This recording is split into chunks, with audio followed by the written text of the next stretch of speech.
சம்பளம் பெற்று மிகப்பெரிய தொழில் நிறுவனத்தை நடத்தி கொண்டிருக்கிறார். நீங்க அதை போட்டு பாத்தீங்கன்னா தெரியும். உலகத்தின் தலை சிறந்த தொழில் அதிபர்களுக்கான மாநாடு கோயம்புத்தூர் நடக்குது. அப்ப அப்துல் கலாம் அங்க சீஃப் கெஸ்டா வராரு.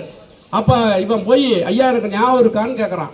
தெரியலப்பா, நான் தான் ஸ்டீபன் போலோ, ஆந்திராவிலேருந்து வந்தேன் பார்த்தீங்களா இந்த வருஷத்துல 12வது கண்ணு தெரியாத மாணவன். நீ இன்னைக்கு என்ன பண்ணிட்டு இருக்க? 1800 பேருக்கு நான் வேலை கொடுத்துட்டு இருக்கேன் கம்பெனியில, மாதம் 10 கோடி 20 கோடிக்கு மேல சம்பாதிக்கிறேன் அப்படிங்கிறான். உன்னோட லட்சியம் என்ன? என்றாவது ஒரு நாள் கண்டிப்பாக இந்தியாவின் முதல் பார்வையற்ற குடியரசுத் தலைவராக வருவேன்னு அன்னைக்கு சொல்றான். புரியுதா? அப்ப உன்னுடைய லட்சியத்தை நீ வைத்துக் கொள்ளணும். அந்த லட்சியத்தை நோக்கி பயணித்தே கொண்டே இருக்கணும். அதற்கு உங்கள் ஆசிரியர் பெருமக்கள் உங்களுக்கு தூண்டுகோலாக இருப்பார்கள். ஏன்னா ஆசிரியர்கள் மட்டும்தான் உலகத்தில் இன்னைக்கு இணையதளத்தில் எல்லாத்திலையும் பார்த்துருப்பாங்க, வாட்ஸ்அப் பேஸ்புக்ல எல்லாம் போட்டிருப்பாங்க. தன்னை விட ஒருவன் உயர்ந்த நிலைக்கு போவதை பார்த்து மகிழ்கின்ற ஒரே உயிரின உலகத்தில் எது? ஆசிரியர்கள் மட்டும்தான். ஏன்னா ஆசிரியர்கள் கடைசி வரைக்கும் யாராவது இருக்க முடியும்? ஆசிரியர்களா மட்டும்தான் இருக்க முடியும். ஆனால் நாளை நீங்கள் எல்லாம் எங்க போலாம்? எங்க வேணாலும் போலாம்.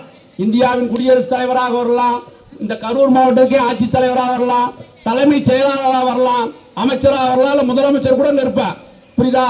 எந்த பதவிக்கு வேணாலும் போலாம். ஆனா ஆசிரியர் பெருமக்கள் என்பவர்கள் ஏனியை போன்றவர்கள் உங்கள் வாழ்வுக்கு என்றுமே வழிகாட்டி கொண்டிருக்கிறார்கள். அப்ப ஆசிரியர் பணி தான் உலகத்தின் மிகப்பெரிய பணி. 2 உதாரணங்கள் சொல்லி நிறைவு செய்கிறேன். அப்துல் கலாம் ஐயா அவர்களை பேசினோம். ஏழ்மையான குடும்பத்தில், மீனவ குடும்பத்தில், வறுமையின் விளிம்பில் இருந்தவர். தினந்தோறும் வீடு விட என்ன போறாரு? பேப்பர் போடுறாரு. கஷ்டப்பட்டு படிச்சு மிகப்பெரிய ஆளுமையாக வருகிறார். அவர் சொல்லுகிறார், நீங்கள் இந்த குடியரசுத் தலைவர் பதவிக்கு அப்புறம் என்ன பண்ணுவீங்கன்னு கேட்டா, மாணவர்களிடத்திலே சென்று நான் ஆசிரியராக பணியாற்றுவேன், அதுதான் எனக்கு வேணுங்கிறார். இந்தியாவின் பிரதமராக இருந்த பிரணாப் முகர்ஜி கிட்ட கேட்குறாங்க, இந்த பிரதமர் பதவி முடிஞ்சதுக்கு அப்புறம் நீங்க என்ன பண்ணுவீங்க? நான் ஆசிரியராக போய் மாணவர்களை உருவாக்குவேன் என்று சொல்கிறார்கள்.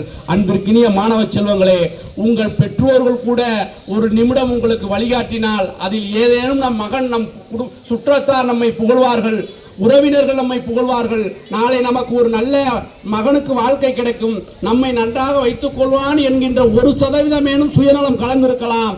ஆனால் 100% சுயநலம் கலக்காத ஒரு உயிரினம் இந்த உலகத்தில் உண்டு என்று சொன்னால் அது உங்கள் ஆசிரியர் பெருமக்கள் தான். எல்லாம் பலத்தை கைத்தட்டு பார்ப்போங்க.